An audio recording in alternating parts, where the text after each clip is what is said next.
Así como me ven, con este aire de caserón afrancesado y suntuoso, cuento en mi haber con una historia nada peculiar. Es más, una historia atribulada, diría yo, por los momentos que aquí se vivieron en tan solo 6 meses de mi existencia centenaria. Durante el Porfiriato, cuando las mansiones y sus dueños pretendíamos ser parisinos, se construyeron casonas similares a mí. Mis muros fueron levantados casi al final de aquella época de exquisiteces y refinamiento, en el año 1908, justo aquí, en el número 35 de Río Lerma. Me construyó el arquitecto Manuel Estampa, con la intención de traer a vivir aquí a su familia. Sin embargo, apenas unos años después, en 1913, vi salir a la familia Estampa huyendo de esta ciudad por los trágicos 10 días de cañonazos y balas que sufrimos en esta que fue la región más transparente del aire. Fueron días aciagos que acabaron con la vida de mucha gente, entre ellas la del presidente Francisco I. Madero y la del vicepresidente Pino Suárez. Justamente a la muerte de Madero, se levantó en armas el Barón de Cuatro Ciénegas, de quien les quiero contar. Un hombre gigante y corpulento que dejaba colgar sus largos brazos de aquella imprescindible chaqueta caqui. El varón usaba también unos espejuelos redondos, casi diminutos, en comparación con su aletargada barba blanca. Siendo gobernador de su estado natal, Coahuila, Venustiano Carranza se negó a reconocer a la nueva dictadura comandada por el usurpador Victoriano Huerta. Armó a su gente y se lanzó a la lucha, autonombrándose primer jefe del ejército constitucionalista. Aquellas fueron las primeras zancadas del caudillo rumbo a la silla presidencial. A finales de 1919, con asombro vi cruzar por esta puerta a un acongojado Venustiano Carranza. Razones para sentirse apesadumbrado, seguro tenía varias. En primer lugar, la muerte de su esposa ocurrida apenas unos días antes. Y en segundo, el tufo de una insurrección más en su contra, encabezada por uno de sus incondicionales. Le decían el Manco de Celaya, General Álvaro Obregón. Puedo asegurarle sin duda que aquellos 6 meses fueron los más intensos de mi historia. Durante el rumor de la noche, aún resuenan los pasos de este hombre sobre mis pisos de parquet. Me sobrecoge aquel golpeteo de sus botas militares recorriendo los pasillos y me inunda una sensación de furia y desesperación, cual bestia que, aunque poderosa, se sabe acorralada. Por las mañanas, la promesa del alba volvía al hombre más terso. Siempre de gafas obscuras, se hacía acompañar de sus hijas Julia y Virginia y el esposo de esta última, Cándido, para tomar el desayuno en este sobrio pero elegante comedor. A ratos aquellos momentos de paz eran interrumpidos por fugaces arrebatos de vejez. El de barba blanca detallaba sin más explicaciones instantes de su glorioso pasado. Añoraba la forma en que se levantó en armas en contra del chacal a través del Plan de Guadalupe. Alababa los trabajos del constituyente del 17 y no dejaba de mentar en todo momento a quien fuera su pesadilla de por vida, Francisco Villa. Ensimismado en este despacho en el cual rara vez se dejaba colar la luz del día, el presidente Carranza pasaba horas pensando cómo salir del galimatías en que se había metido al postular como candidato oficial a la presidencia al civil Ignacio Bonillas. De poco valía en estos momentos la voluntad de aquel hombre para impulsar una nueva constitución política, la Carta Magna que rubricó con esta pluma que conservo como un preciado trofeo de guerra. El presidente Carranza se sentía afligido y en cada uno de mis ladrillos se dejaba caer ese peso.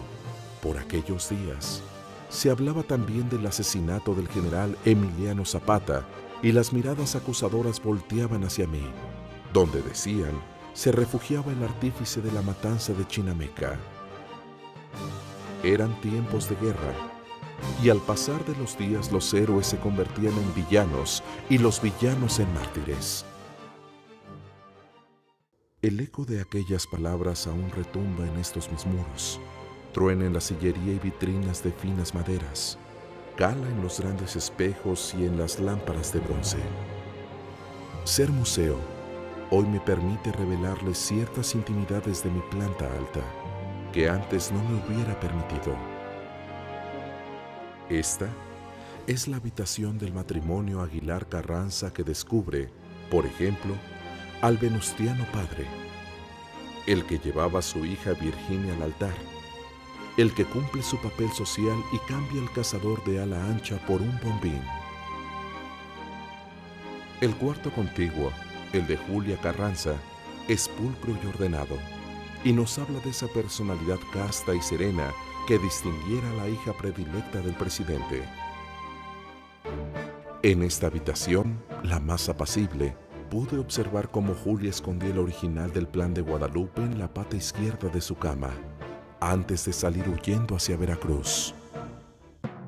El despacho del jefe del ejército constitucionalista es el espejo fiel de la investidura de un militar de alto rango.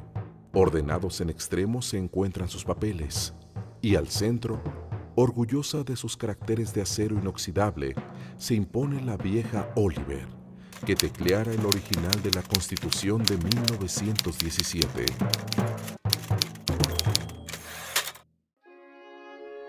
Como ya mencioné, la familia Carranza llegó a habitarme el mes de noviembre de 1919.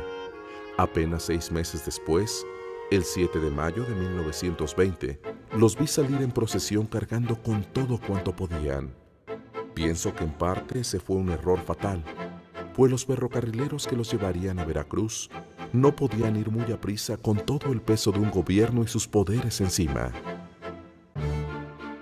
El Plan de Agua Prieta, con el cual se levantaron los opositores al régimen de Carranza, llevó a cabo su cometido. La madrugada del 21 de mayo, el jacal donde descansaba don Venustiano, en Tlaxcalantongo, Puebla, fue baleado al grito de ¡Viva Peláez! Y ¡Viva Obregón! Cuando vi que traían de regreso el cuerpo del presidente Carranza, entendí el porqué de esos 6 meses de aturdimiento. Venustiano presentía su propia muerte, se tuteaba con ella. Era el juego de la guerra y esta vez, él se convirtió en el blanco. En esta sala fueron velados los restos de don Venustiano y con el paso del tiempo se hizo costumbre velar también a los legisladores que participaron en el Constituyente del 17.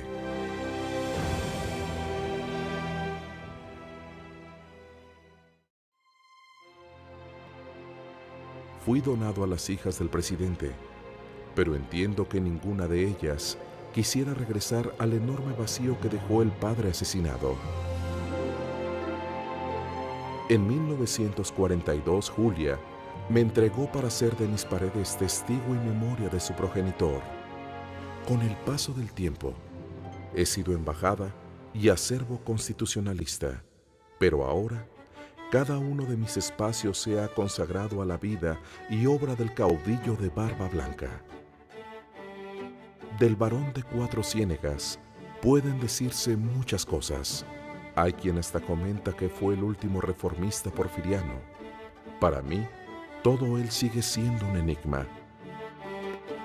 Siempre enfundado en esa chazarilla militar, observando los cuadros de Napoleón, de Juárez, de Madero y Washington. Aquí, entre sables que cuelgan de mis grandes techos, está enterrada el alma de un hombre, un constituyente atribulado por los pecados de guerra, quizá sus propios pecados.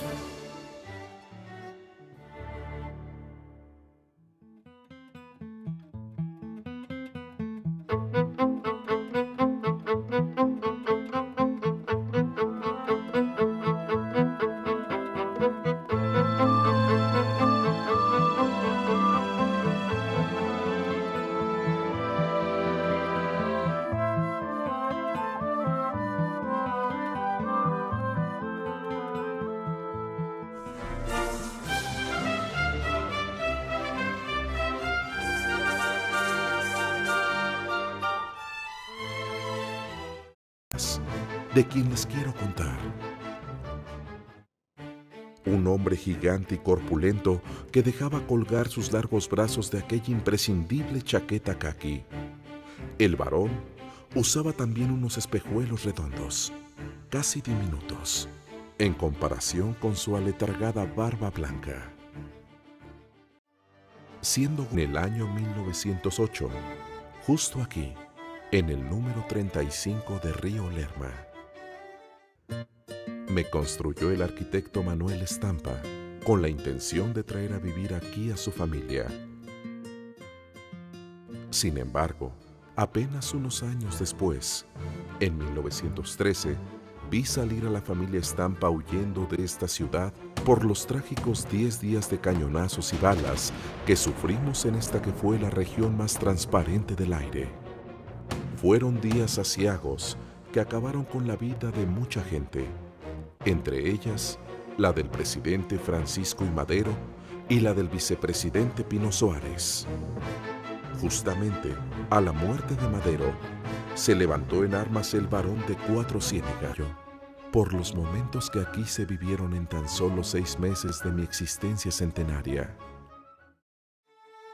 Durante el Porfiriato, cuando las mansiones y sus dueños pretendíamos ser parisinos, se construyeron casonas similares a mí. Mis muros fueron levantados casi al final de aquella época de exquisiteces y refinamiento.